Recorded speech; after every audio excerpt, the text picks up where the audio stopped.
Good morning, good afternoon, good evening. Welcome to our YouTube live stream today, where we're covering the Caribbean islands, part two of our series. Make sure you watch the previous series, our video on our YouTube, where we uncover some of the less frequently asked questions, but very critical towards making a decision in terms of obtaining your passport from one of these Caribbean islands, which offers direct citizenship without having to go reside there prior to that. And it's mail order direct to your door. Welcome to our live stream today, folks. We are going to have an unedited, uncensored, raw live stream with the question answer period at the end regarding citizenship investment programs. And of course, you can ask your questions about any of the programs that we're handling, whether it's Startup Visa Canada, Caribbean Citizenship, Direct Citizenship Programs, European Golden Visas, Panama, US EB5, Bulgaria, Cyprus, and so forth. Let's start with a quick introduction.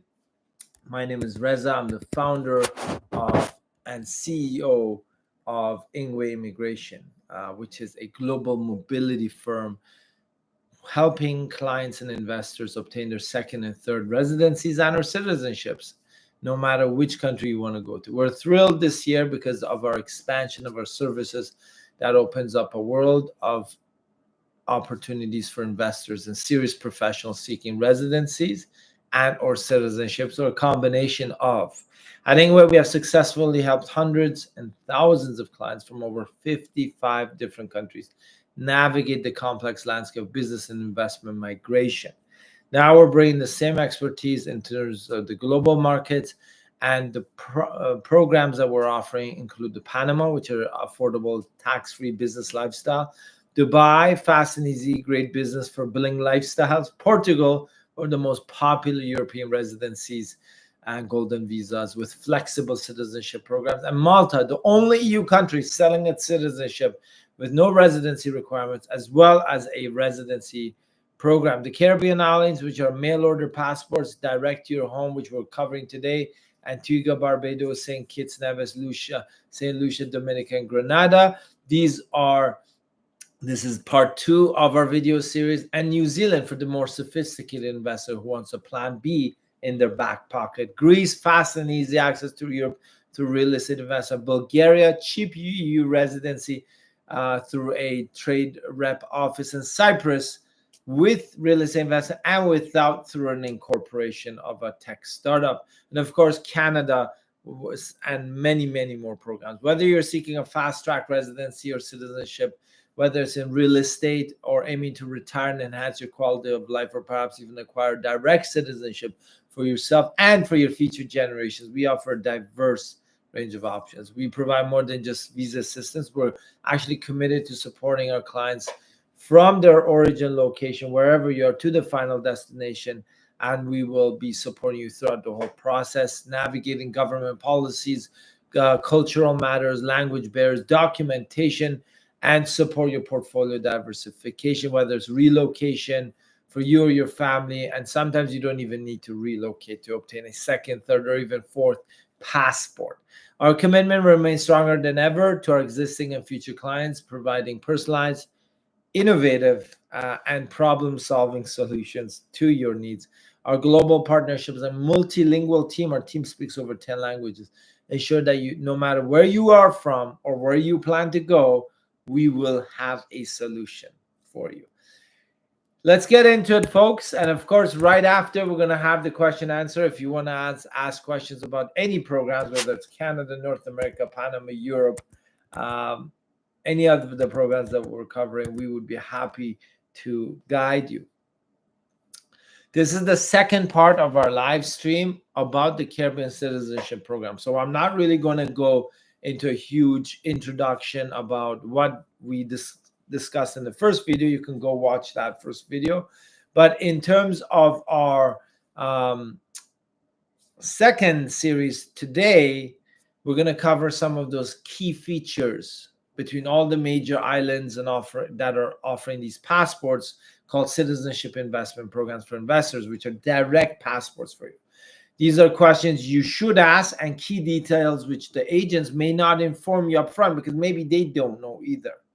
Knowing the following information is critical to making the right decision for you and your family's future. Of course, all of these programs look the same on the surface, but are they truly identical? Or is there a hidden difference that could be the deciding factor for you before you invest and apply for their citizenship and passport? For the audience members who did not watch the first YouTube live series regarding Caribbean island citizenship programs, here's a high-level overview, and you can also watch it from our sessions a few weeks ago, posted on our YouTube channel. These programs are direct citizenship without the need to live in the country before you become a citizen and obtain a passport. So there's no requirement for language, education, or work experience, zero. Within 6 to 8 months, you can have a second, third, or fourth passport in your hands delivered to your door anywhere in the world without raising a finger. Or you can come pick it up from one of our locations. All you need is a medical check and police clearance certificate and enough funds to invest. These programs are offered by the islands of Antigua, Barbados, St. Lucia, St. Kitts and Nevis, Dominica, and Grenada, all located in the Caribbean islands. They offer real estate options for investment, donation options to the government, and bond programs at various investment levels. Most of the programs are almost identical and do not require you to travel there before you receive their passport. The reason many people purchase these passports is that they can travel to Europe and approximately 140 countries or more around the world without a visa requirement for most of these islands, not all. Many of these countries, except Dominica, also have access to the UK and can potentially be eligible for fast access to Canada through an ETA program, electronic travel authorization. Eligibility criteria must be met for the ETA for Canada, no matter which citizenship you apply for.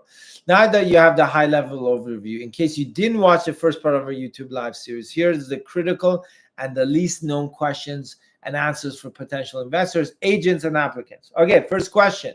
And for folks, you're not going to find this stuff online for sure. So use this as a resource. How many generations will this citizenship be passed on to? In Antigua, grandchildren of the principal applicant who are born at this time of submission and grandchildren who are born later. So you're going to get 2, 3, even 4 generations of citizenship just by applying for yourself today. For grandchildren who are born already, they can be included in the original application just the same as regular child. For grandchildren who are born later, then it's an addition of a dependent, then there's just attached conditions and fees. You just fill out some forms, admin and processing fees. Future generations beyond your grandchildren, okay, cannot be added. But still, your grandchildren can be, your children and grandchildren. So that's 3 generations, folks, for the price of 1. Dominica, St. Kitts. The citizenship is passed on, and they just pay a very nominal fee, the investor, a few $1,000s, I think around 5,000 US, plus legal fees to process the grandchildren as well. So you do obtain future generation citizenship for these islands for your unborn grandchildren or your unborn children. So that's key. Which of these CIP countries or citizenship investment programs allows siblings to be included in your applications? Well, Antigua does. Unmarried siblings, regardless of their age, and of course, being dependent of are accepted to be included in your application. There's an additional fee, but they don't need to do that major investment anymore, right? St. Lucia, an unmarried sister or brother of the applicant who is below 16 and received consent of their parents can also be included. Grenada, single, no children, and over 18, okay? So basically in Grenada, if you're a sibling of the main applicant, you're single, yes, and you're over 18, you can be included in the citizenship investment program, obtaining your passport. But again, remember, you do need to show that you're single and you do the investment with the main applicant, but you don't need to double invest. It's just an additional fee that these islands charge. Next question. Which of these countries and programs allow you to include your parents and or grandparents and the related fees related to including parents, grandparents? So most of these islands accept parents and grandparents. In Antigua, If your parents are financially dependent, 55 or over, they can also apply for citizenship after the main applicant applies and receives it.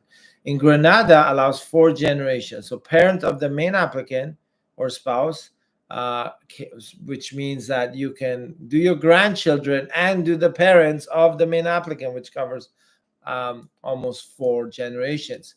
The parents or grandparents should be 56 or above. And in St. Lucia, a parent of the applicant or a spouse who's above 55 years old and fully supported by the applicant, so financially dependent, or a parent at any age who's physically or mentally challenged is also can apply for citizenship. So which of these countries, as part of this citizenship investment program, has a max age allowance for dependents? So you've got children, right? And you want to include them. Grenada is up to 30 years old. Wow. Canada is 22.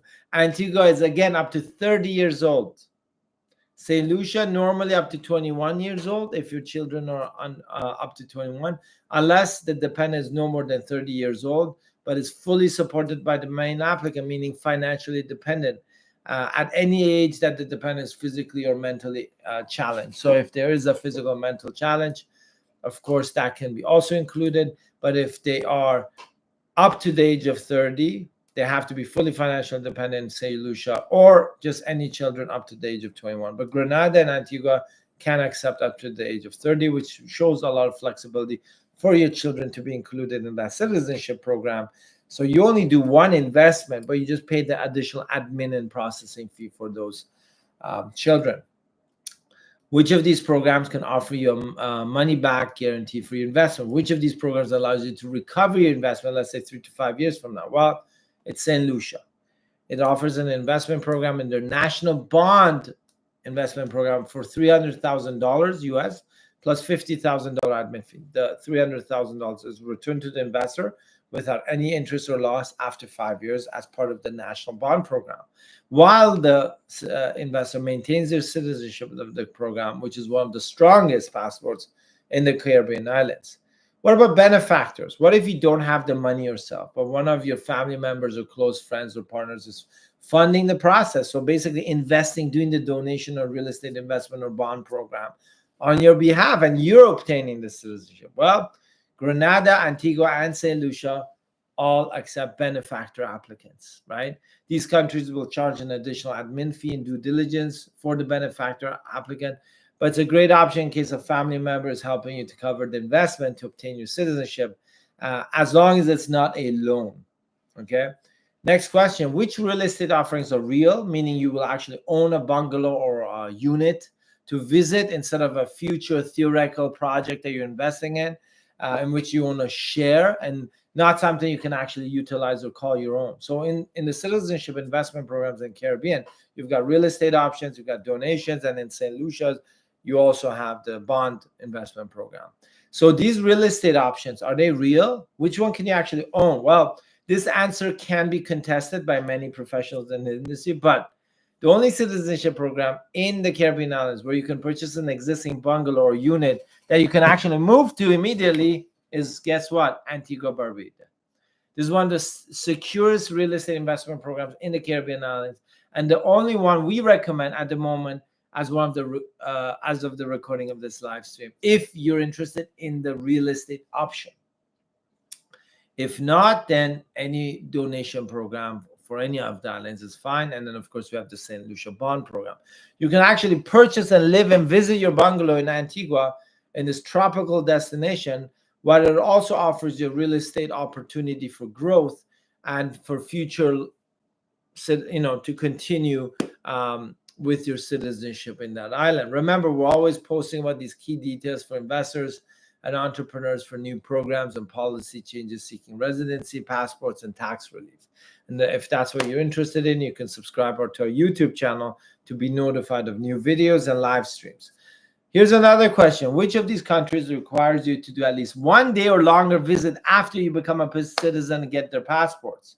And which ones don't require you to ever visit? I mean, you can visit, of course, but which ones don't make it mandatory? Well, Grenada, St. Lucia, and Dominica never expect you or ask you to visit. So that's good. You've got the passport, you've never visited the country. I don't know, but that's okay. The ones that ask you to visit are Antigua, right? Antigua, Barbuda. After obtaining the citizenship, the new citizen, so after you get the passport, not before, this new citizen must spend 5 days in the country during the first 5 years to maintain citizenship. Okay, that makes sense. I mean, 5 days in 5 years, it's not that painful. Plus, Antigua's passport is highly respected in the European Union, in Canada, UK, because they have a little bit more restrictions. But 5 days, imagine it's a holiday in 5 years. I think that's worth it. Number 9, which one of these islands have a great medical university that allows your child to potentially become a doctor in the US without actually having to study in the US before? Well, drum roll, folks.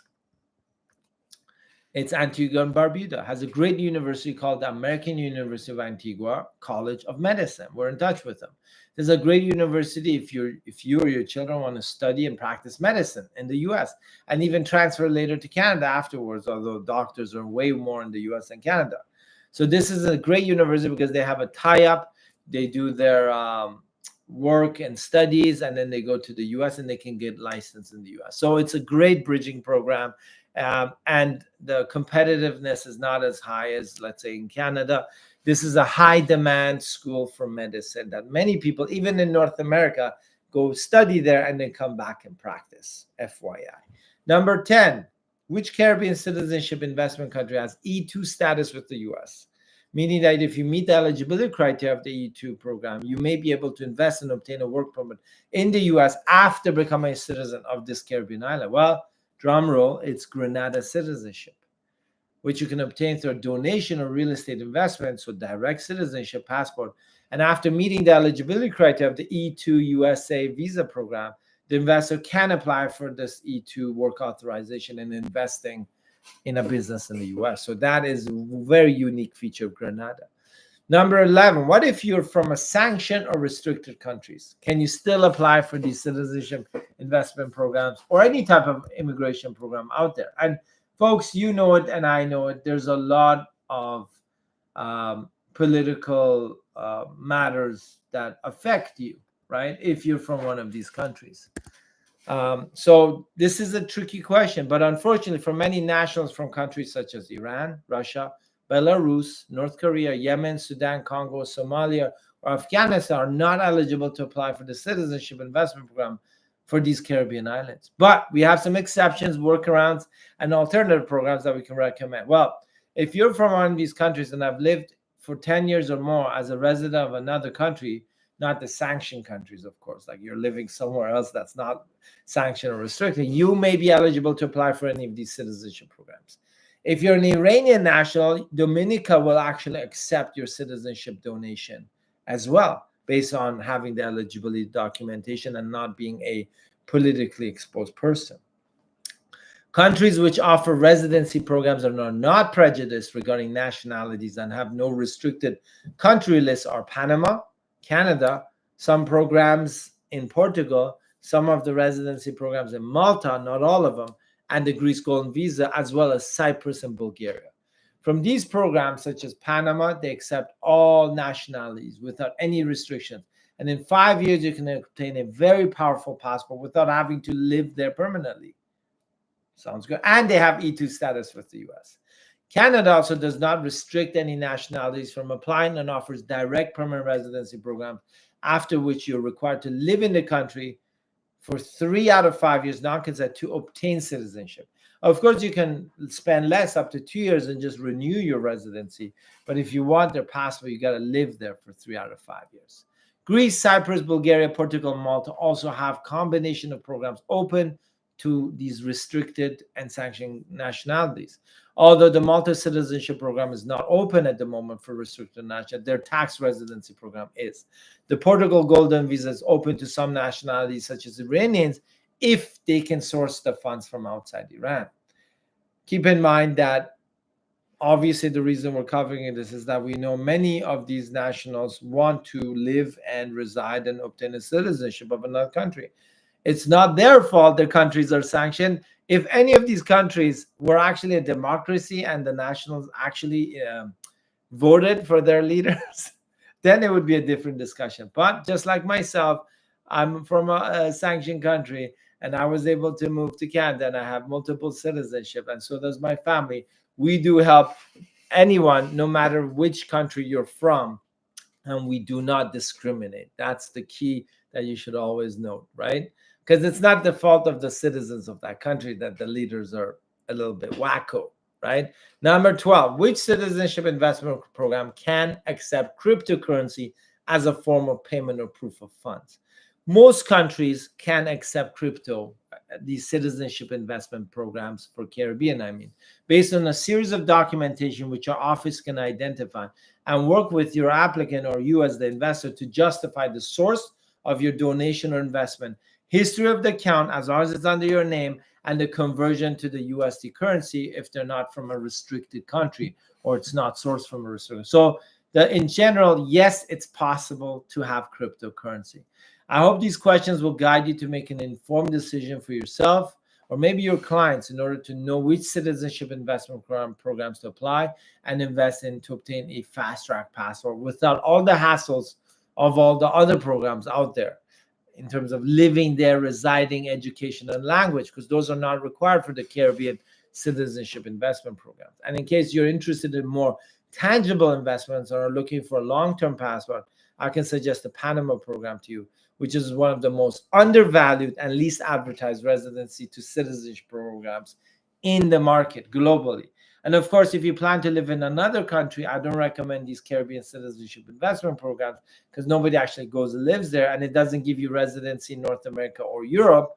It just gives you visit access, but rather I can offer you European fast track residency programs, USA EB5, conditional green card to permanent green card, and Canadian direct residency programs for investors who meet the eligibility criteria, are looking for a long-term program and results for these types of countries. If you like immigration hacks, creative immigration solutions, or key analysis and the exposed truth about immigration policies, programs, and updates, click on the subscribe button of our YouTube channel to be informed.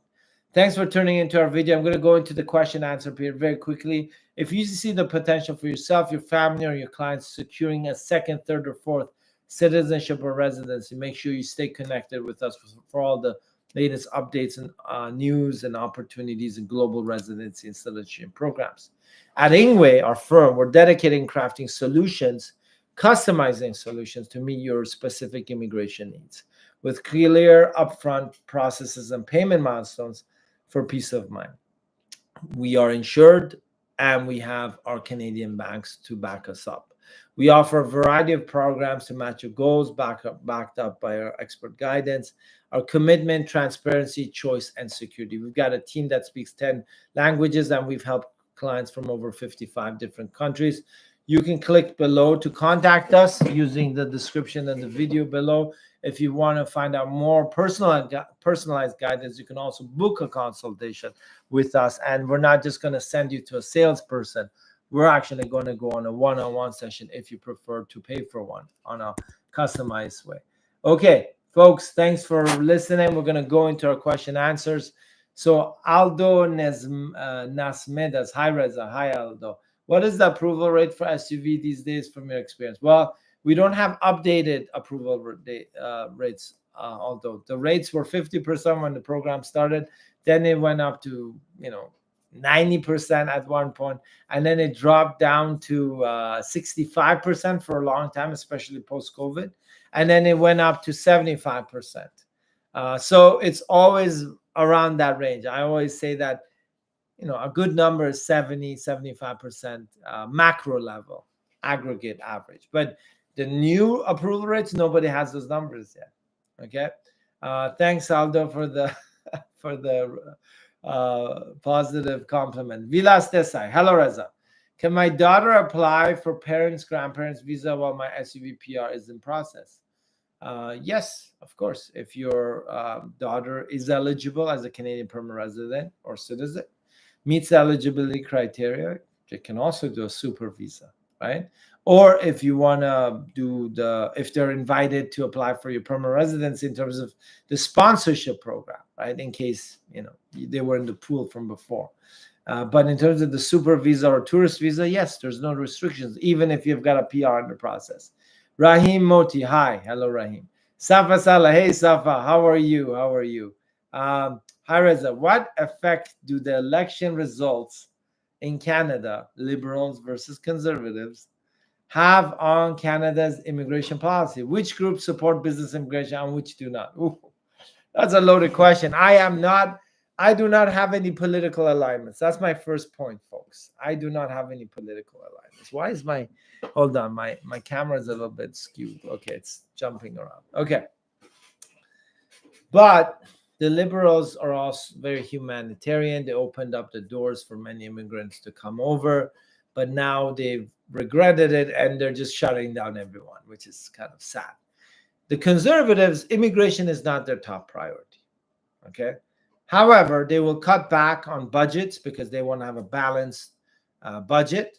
So they're going to cut back on IRCC officers' expenditures, unnecessary things. So you can expect slowdowns in Canadian immigration processing and lower target numbers because they don't want all these investments into all these staff and embassies and processing centers.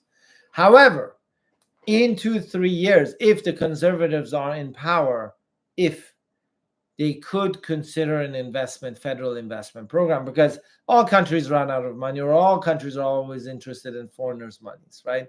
So I would say if the liberals can maintain their power after next year, which doesn't seem very likely, they will probably not bring in anything business immigration related. That's decent or workable. The conservatives, there's a higher chance, but later on. It's not in the top 10 priority list for them. But if anyone would bring one, it would be the conservatives, not the liberals. That's my 2 cents. This is an editorial, so don't get offended of any of my comments. Samir Nath, hello Reza. Hey Samir. We have a question. Hi Reza, thanks for keeping us updated. No problem. I believe they are asking, are there any refunds or partial reimbursements available through these CIB programs in case my application is rejected? Well, that's a great question. 7 Design.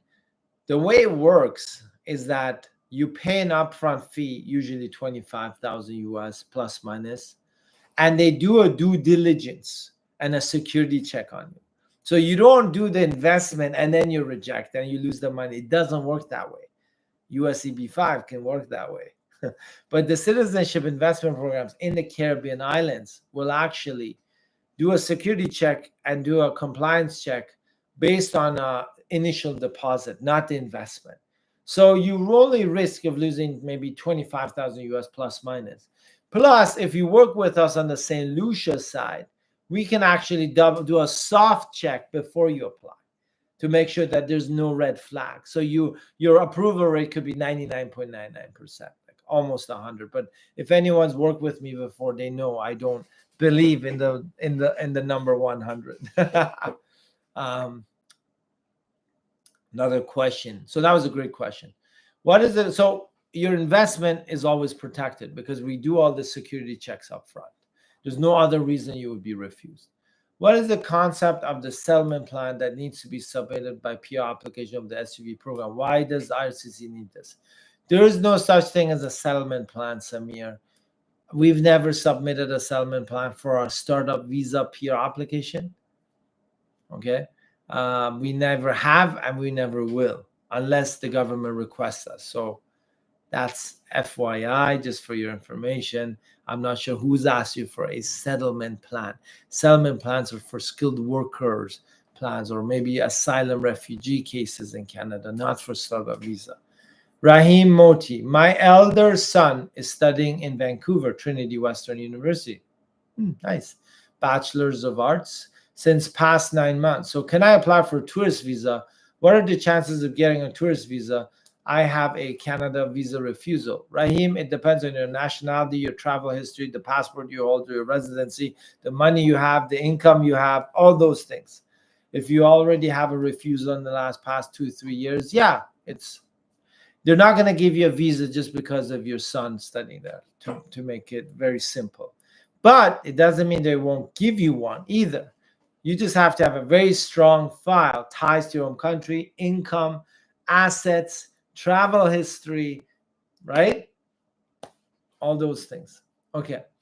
Samir, no retracted message. Vilas Desa. On 9th of August, my team, sort of Visa Canada, submitted answers to RCC's questions. So far, there's no progress on our priority application. We received the application receipt number in May.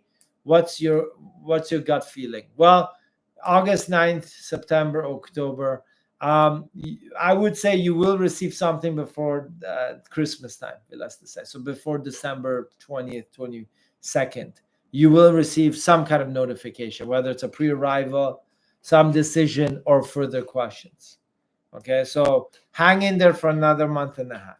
Okay, Samir, for SUV applicants, isn't it better to get actual Canadian companies to make their brand book or their websites rather than collaborate with a foreign company, example, by an Indian company? Yeah, of course. If you can create the expenditure through your Canadian entity that you've hired locals, of course, that gives a positive impact towards your SUV business development. Hiring Canadians on payroll is the most powerful, significant benefit you can bring to Canada under SUV. But hiring outsourced companies, because Samir, to be honest with you, you know and I know, everyone just outsources it. So even if you are a Canadian company, they're going to outsource to, I don't know, one of those countries out there. Could be South America, could be Southeast Asia, right? So in general, it's not the most important factor. The most important factor is, what are you doing in Canada? Okay, well, if your website was designed in the Philippines or India, that's fine. If your brochures were designed by somebody in Sri Lanka, that's still fine. If your video editing was done by somebody in Bangladesh, that's still okay. The point is, what are you doing in Canada to become successful in Canada, which can be a different subject matter, like not in terms of a different topic, right? Is it hiring? Is it customers? Is it business development? Is it channel partners, distributors, right? These are the things that are important. Samir has a few follow-up questions. Startup Visa Canada applicants team submitted their PR in July this year under all the valid priority process and conditions. How long typically before they can expect to get the AOR? Usually 4 months to 5 months. So if you're in 7, I think November, December, you could potentially receive your acknowledgement of receipt for your permanent file number. Worst case, January or Feb, but I think you should be expecting something by November, December. Samir Nath, is the progress report for SUV generally sent like a PDF or Word type file, or maybe PDF or PPT, PDF? Just convert everything in PDF. It's easier in most cases. Samir, for the startup visa applicants for Canada who have filed their work permit applications, would they be required to do a medical exam for the work permits, considering the AOR is still far away? The work permit is subject to the nationality, Samir. So certain nationals, like citizens of certain countries or residents, are obliged to do a medical for the work permit. Okay, so no matter what, if the PR is far away or not, that's a different matter. Certain nationalities do not need to do a medical, so they can wait for the PR process to continue to do their medical later. So it depends on your nationality, okay, and your residency. Safa, it's repeated question. I know, that's okay. No, the more questions, the better, Safa. Could you let me know the refusal rate after receiving the pre-arrival letter and completing all the paperwork? This is not a repeated question, Safa. You're the first person on the planet Earth that has asked that question to us. And unfortunately, I don't know the answer because we have not received a refusal yet from groups that are post pre-arrival. And they're under process. So they're asking more questions. There's more communication, but there's no outright refusal that our office has seen post pre-arrival. But it's an excellent question, Safa. Thank you. And the best question of the live stream today goes to Safa, here's your prize. It's a great question, but we haven't seen anything and we haven't heard of anyone who has seen that.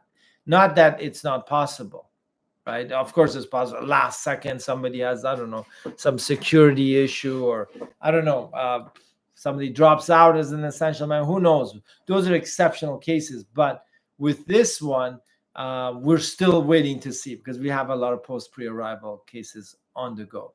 Samir, another question. If the Startup Visa Canada team hires Canadian employees in Canada, while all the startup members themselves are still overseas, perhaps waiting for the work permits, and the staff are work from home, is that still okay? Yes, Safa. Sorry, Samir. It's basically, as long as they're on payroll and you're paying them and they're doing something and they're Canadian, it's good. Okay, so yeah, whether you have, if they work from home, I mean, we work from home, like we have a virtual operation as well. So yeah, they can't penalize you for that. I mean, under the intercompany transfer these days, they do penalize you for that, but not this one. Samir, another question. Great. How soon after a new foreign travel, say to Europe, should a peer applicant inform the IRCC about their new travels? No. So it doesn't work like that, Samir. It's only when they ask you, do you update them as of that date? So when they ask you for an IRCC request update and all of your travel history again, or residencies, or whatever, police, financials, right? As of that date, you give them all the information. If the next day you plan to travel to Germany or Netherlands or Italy or Czech, then unless they ask you again later, there's no need for you to inform them, right? So it's not like, oh, I traveled to Spain, I need to update IRCC. No. It's only when they come and ask you. So if they ask you for another update in 3 months, then you have to update them with everything you've done in those 3 months plus everything before that. But if anything you've done after the date they've requested the updates that you've submitted, then it's perfectly fine. So remember, the submission date of your response is the date from which afterwards you have no obligation unless and until they ask you again. So I hope that was clear. Folks, if you like this video or our live streams every Thursday, press the like button, send us some hearts. I might get fired if I don't get enough audience members to watch. Safa, you made my day, bro. I have to invite you for lunch in very expensive place like Tim Hortons. That's a good one. Tim Hortons, yeah. Yeah, I know Tim Hortons has expanded everywhere. They're like in Dubai and even I think in China I've seen some. They're like super expanding. But yeah, it doesn't matter, Safa, where we go together, where you invite me or I invite you. The point is we see each other face to face, we have a nice conversation, and maybe I'll interview you, right, for our Startup Visa Survivors series. And we're still waiting for the survivors to come. Samir, does it matter if the Canadian staff hired are low-wage staff versus high-ranking, higher-wage staff for SUV? Okay, it does matter, but having a Canadian staff is always better than having no Canadian staff. But having a like minimum wage, somebody doing admin work, has a certain amount of weight. But if you have a business development person, a project manager, somebody like that who's getting paid better salaries, it has more of an impact. But again, you have to compare having nothing, having minimum, or having something higher, like a medium. So if you really want to do something powerful, you hire somebody who's going to actually bring you, like a medium level, right? Could be a project coordinator, supervisor, business development, sales. It could be just you're somebody to help develop your product, your solution, your platform, your hardware. But there's no rule about it, Samir. But I'm just telling you how the officers think. So if you've got like one person doing an admin job at 18, I've had cases they've been approved. So it's okay. It's okay, Samir. You can still do that. They're not going to call you out on it. But it has to be legitimate, right? If there's something fishy about it, they might dive deeper. Safa, yeah, Samir, we asked that question. Chanakya Patra. Hey, Reza. Do you see the decrease in price for SUV applicant individuals in 2025? We saw a sunrise huge hike since April, or is it only downhill from here? Of course, Chanakya, It's because of the changes that the government announced about the Canadian startup visa. They capped all the designated organizations, so they cannot bring in more startups, so they increase the prices. In 2025, it depends, because we expect startup visa changes coming soon, next few weeks, maybe in a month, maybe in a week from today's live stream. There will be more changes. If the changes are significant, it can drop the price of the program because it becomes less attractive. If the changes don't affect the direct PR eligibility, like if they change it to a work permit that leads to PR later, it will kill the program. Prices will crash like a Bitcoin when it did back in the day, right? But if they make the restrictions harder, so more investment, more hiring requirements, because that's what we think they will do. Minimum investment per group and minimum job creation. Those are things that we're quite certain they will change. It may increase the price of startup visa. Okay. So keep an eye out on IRCC, and then of course keep an eye out on our social media and our YouTube channel to be aware of the changes. And folks, we will report to you on changes in all the programs. And of course, we're handling a portfolio of countries for your residency and citizenship. Some of them you don't even need language or education or work experience. You just need money, medical clearance, and police clearance. Safa, sure. Samir Nath, how soon typically after the acknowledgement receipt for prior to SUVs do you usually send out the ADR acknowledgement? It's I don't know about the latest processing times, but it could be within 1 to 3 months. Samir, the priority processings are very new right now, so we're not really aware of that. But I'm not sure what you mean by an ADR, because that's a whole different thing. Do you mean? Can you clarify what you mean by an ADR? Then I can respond to you properly. Chanakia, thanks, Reza. No problem. We'll wait for Samir's clarification and then we'll move on, folks. Of course, because what happens with ADR, Samir, is that